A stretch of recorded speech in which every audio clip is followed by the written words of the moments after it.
Top of the morning, Dan and Amy. Former President George W. Bush put out a video over the weekend with a post-partisan message about coming together as a nation during the pandemic, saying, among other things, this.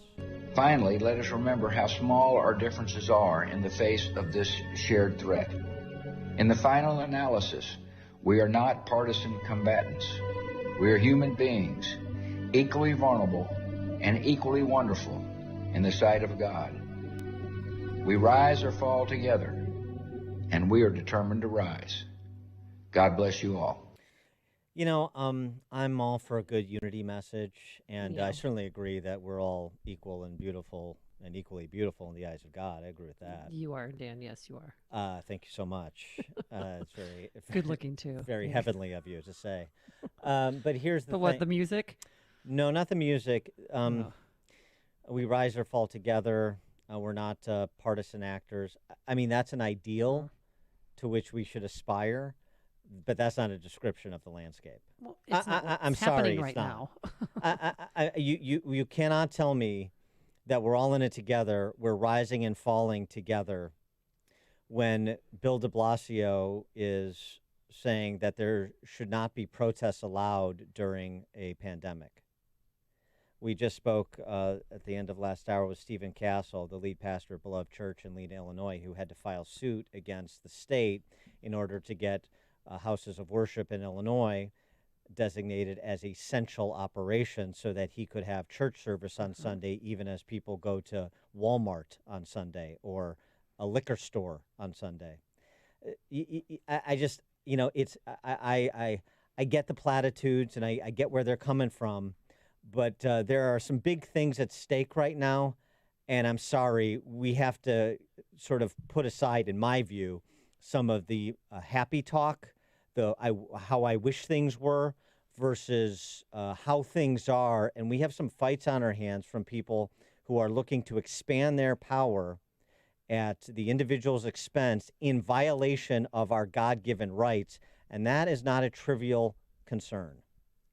For more on this, we're pleased to be joined by Ralph Reed. He's the chairman and CEO of Century Strategies, founding executive director of the Christian Coalition, of course, and serves as the chairman of the Faith and Freedom Coalition. Also, he's the author of this new book, For God and Country, The Christian Case for Trump.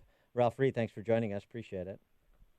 Thanks a lot. Good to be with you guys. What about what you're seeing across the fruited plains from situations like the one I just described in Illinois to the situation in Kansas City, Missouri, where the mayor there is requiring churches or attempting to require churches to record the names of those who attend for contact tracing purposes? How does that set with you? I think the whole reopening and staging as we move through the various phases in the 50 states and obviously the territories is going to be a skirmish. And for the most part, as you know, Dan, churches have remained closed during the shelter-at-home,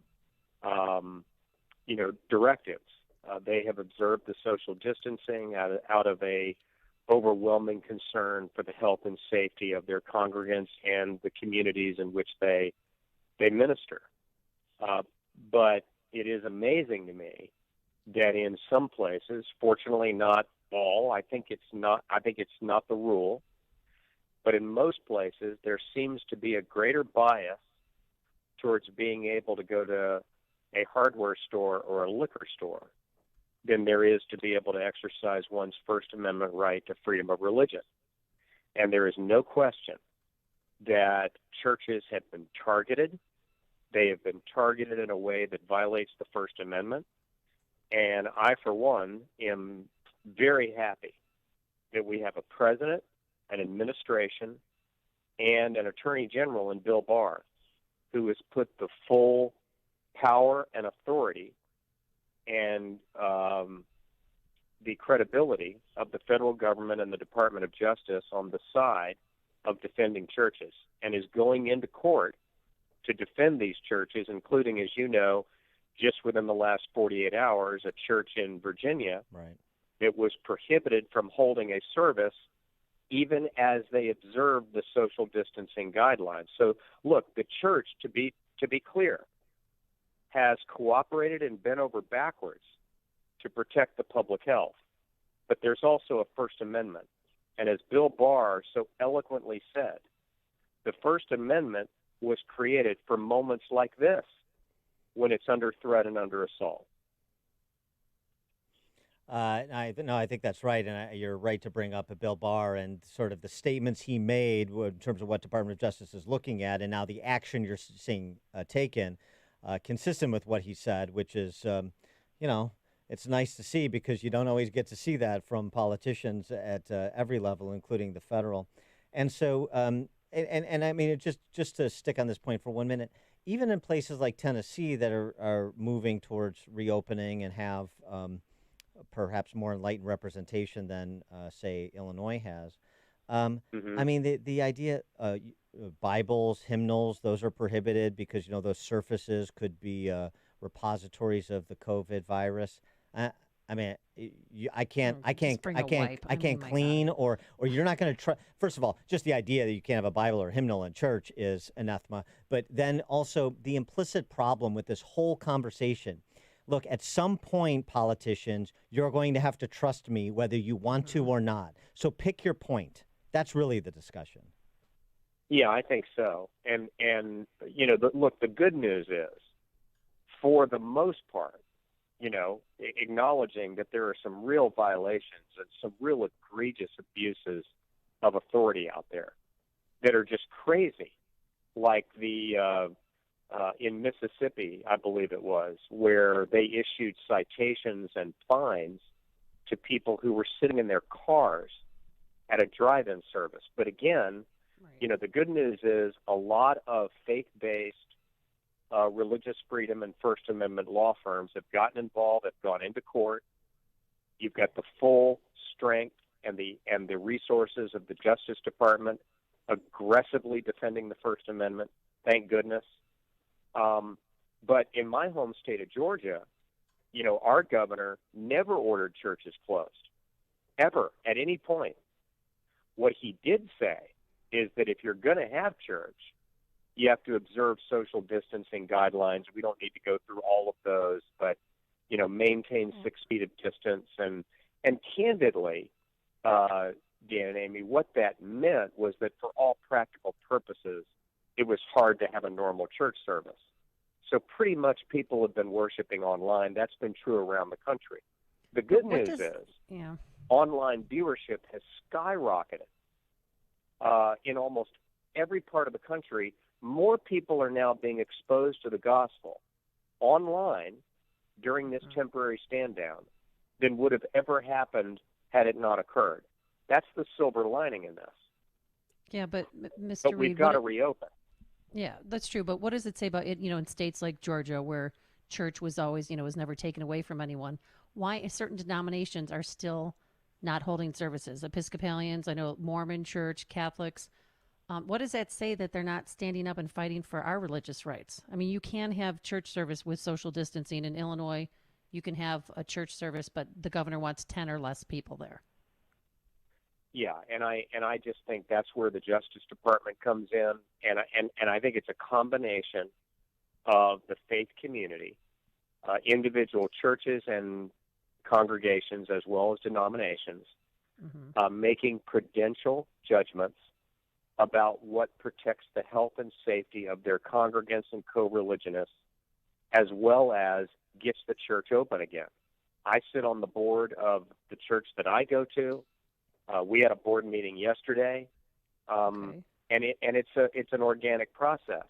But I think, look, this is the good news that I think people need to celebrate. You've got a president and an administration and an attorney general and federal prosecutors that are litigators who are prepared and are going into court to defend our right to honor God, to exercise our faith, and to express our faith. And it's a reminder that elections have consequences. And I'm an author. My job is to segue to my book. That's why I wrote the book, because had Christians not voted for Donald Trump, do you think that if Hillary Clinton was sitting in the Oval Office right now and Oh. somebody to the left of Eric Holder or Loretta Lynch was Attorney General, do you think they'd be going into court defending our right to No. worship? It- No, they it's- would not. Absolutely not. It's sort Good of point. remarkable that we're still having this conversation about the never Trumpers or about whether or not Christians should support President Trump's reelection, given that the only thing that's happened in the intervening 3 years is that he's behaved, generally speaking, as far as we know, much better as a human being than he did for much of his life prior to being president. True. Second chances are important. And number two, that he Amen to has, that. and number two, that he's kept his promises on so many fronts, including the fronts that are most important to committed Christians. All of the above. Dan, I should book you out there. To, Well, I mean, it's just so it seems straightforward, but it doesn't you seem do to as good a be. job making the point as I do. Look, let's just be clear about what happened. Nobody's saying that Donald Trump is perfect because none of us are perfect. All of us fall short of the glory of God. All of us come short of the mark. No one's saying that Donald Trump hasn't sinned because we've all sinned. We've all made mistakes.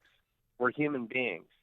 What I'm saying is that in a very hard-fought competitive election in which neither candidate was a model of perfection, in which both candidates were viewed by voters in various ways as having character or ethical issues, and frankly, Hillary far worse because she was under active FBI criminal investigation involving her email server, and the Clinton Foundation was also under investigation.